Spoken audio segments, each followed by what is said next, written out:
இங்கே விபி மணியன் அவர்கள் பேசும்போது சொன்னார், தொடர்ந்து 3 வருடங்களாக அவர் என்னை இந்த நிகழ்ச்சிக்கு எப்படியாவது என்னை வரவேற்க வேண்டும் என்று இன்றைக்கு கடைசியாக அவர் வெற்றி பெற்றிருக்கின்றார்.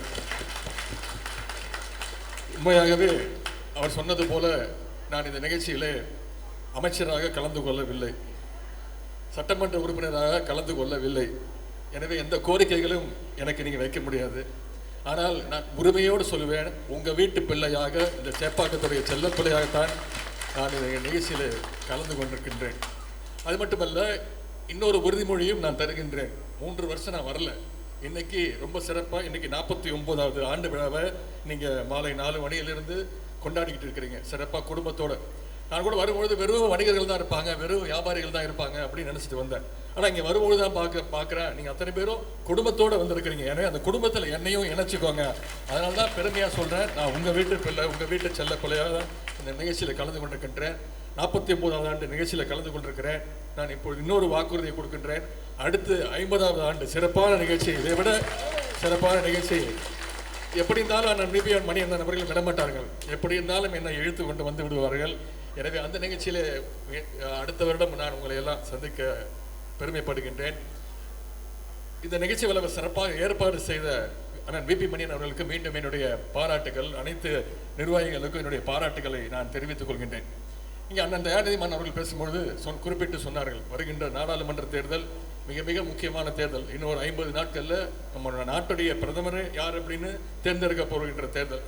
கண்டிப்பாக தமிழ்நாட்டில் நிச்சயம் ஒன்றிய பாஜக அரசை ஓடத்தான் விடப்போகிறோம்.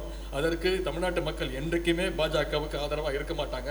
நம்முடைய தலைவர் யாரை முடிவு செய்கிறாரோ அவர்தான் அடுத்த பிரதமர் அமர வேண்டும்.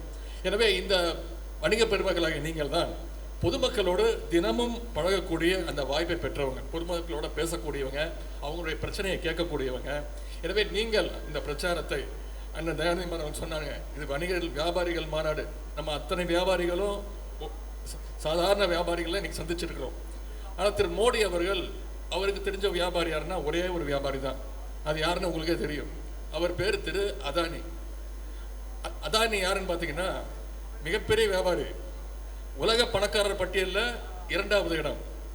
கம்பெனி ஆரம்பித்து இந்த 9 வருஷத்தில் இவ்வளோ பெரிய வளர்ச்சி. அப்படி எதுக்கு காரணம்னா அவர் மோடியுடைய மிக மிக நெருங்கிய நண்பர் தான் திரு அதானி அவர்கள். இருக்கின்ற அனைத்து பொதுத்துறையும் நம்முடைய ஒன்றிய பிரதமர் திரு மோடி அவர்கள் இந்த 8-9 வருஷத்தில் அனைத்து பொதுத்துறையும் தூக்கி கொண்டு போய் இந்த அதானியிடம் கொடுத்துட்டார். வந்துருச்சு, உங்களுக்கு தெரியும். அதானி ஏர்போர்ட் வந்துருச்சு, அதானி ரயில்வே ஸ்டேஷன் வந்துருச்சு, அதானி தண்ணி வந்துருச்சு, அதானி ட்ரெயின் வந்துருச்சு. இப்படி அனைத்தையும் கொண்டு போய் பொதுத்துறையை கொண்டு போய் தனியார் துறை ஆக்கிறது தான் இந்த கடந்த 9 வருஷ மோடியுடைய ஆட்சியுடைய லட்சணம்.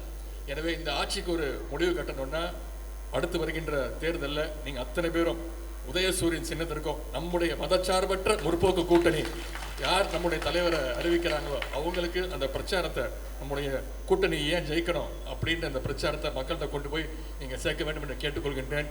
என்றால் நீங்கள் எல்லாம் உழைப்பால் உயர்ந்தவர்கள். அதானி போல மோடியோட தயவுலால் நீங்கள்லாம் உயர்ந்தவன் கிடையாது. விபி மணியன் அவர்கள் சொன்னார்கள், அவர் எப்படி படிப்படியாக உயர்ப்பால் உயர்ந்தவன். இங்கே வந்திருக்கக்கூடிய அத்தனை பேருக்கும் மீண்டும் என்னுடைய வாழ்த்துக்களை தெரிவித்து, இந்த நிகழ்ச்சி கலை நிகழ்ச்சியிலும் தொடர்ந்து நடக்க போகுதுன்னு சொன்னார்.